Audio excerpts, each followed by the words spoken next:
how to check insights on new Google business profile. Hi guys, in this video I'll be showing you how you can check insights on new Google business profile. So ensure you watch to the end. The first step is to go to your business profile, just like I have done here, that is log in into your Google business profile. Now once you're logged in, you're brought to a page where you would see options such as edit profile, read reviews, messages, add photo, performance, advertise, manage photos, etc.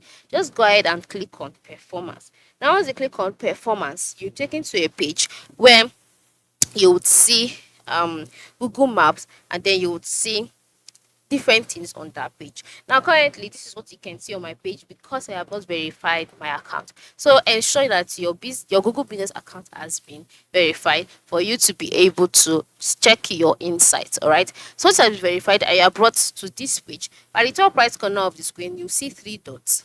All right. Once you click on these three dots, a box will be displayed. In the box, select a date range for your report.